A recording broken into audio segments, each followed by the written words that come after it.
Mapalad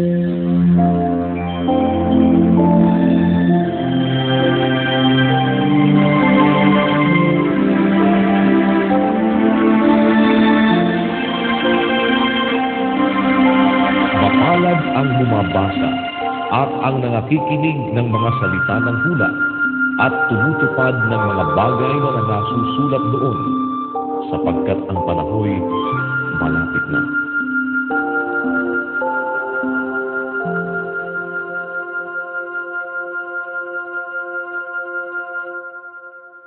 Ikalawang Korinto, Kapitulo 5. Sapagkat nalalaman namin na kung masira ang aming bahay na tabernakulong ukol sa lupa, ay mayroon kaming isang gusaling mula sa Diyos, bahay na hindi gawa ng mga kamay, walang hanggan sa sangkalangitan. Sapagkat tunay na sa ganito kami ay nagsisihibig, na nangagnanasang mabihisan kami ng aming tahanan mula sa langit, na kung mabihisan nga kami niyaon, ay hindi kami makasusumpungang hubad, sapagkat tunay na kaming nangasa tabernakulong ito ay nagsisihibig na nangabibigatan, hindi sa ninanasa naming maging hubad, kundi ninanasa naming kami bihisan, upang ang may kamatayan ay lamunin ng buhay. Ngayon ang gumawa sa amin ng bagay ding ito ay ang Diyos, na nagbigay sa amin ng patutuo ng Espiritu. Kaya nga kami laging malakas ang loob, at nalalaman namin na samantalang kami ay nangasa tahanan sa katawan, ay wala kami sa harapan ng Panginoon, sapagkat nagsisilakad kami sa pamamagitan ng pananampalataya, hindi sa pamamagitan ng paningin. Na malakas ang loob namin, ang sabi ko, at ibig pa nga namin ang mawala sa katawan at mapasatahanan na kasama ng Panginoon. Kaya't ang amin namang pinagsisikapan, maging sa tahanan man o di man, ay maging kalugod-lugod kami sa Kanya.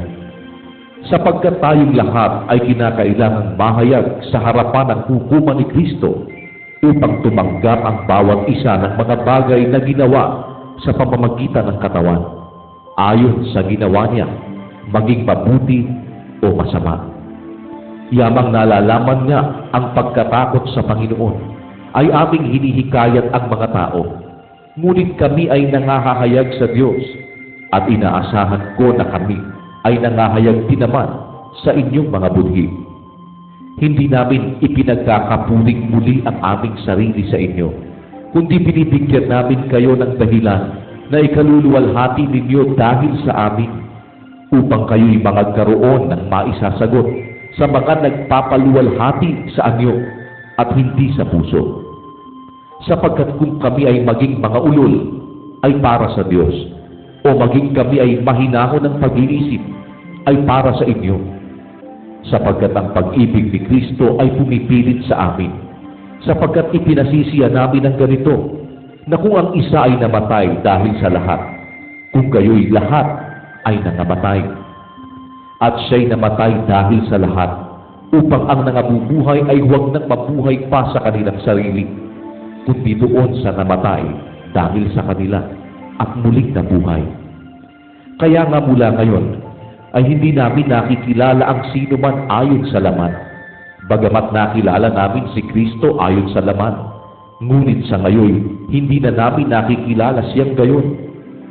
Kaya't kung ang sino man ay na kay Kristo, siya'y bagong nilalang, ang mga dating bagay ay nagsilipas na, narito sila'y pawang naging mga bago.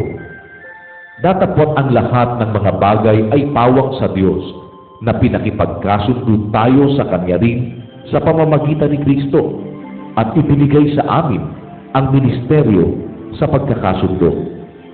Sa makatuwid bagay na ang Diyos kay Kristo ay pinakipagkasundo ang sanlibutan sa Kanya rin, na hindi ibinibilang sa kanila ang kanilang mga kasalanan, at ipinagkatiwala sa amin ang salita ng pagkakasundo. Kami nga'y mga sugo sa pangalan ni Kristo, na waring namamanhik ang Diyos sa pamamagitan namin. Kayo'y pinamamanhikan namin sa pangalan ni Kristo, na kayo'y makipagkasundo sa Diyos.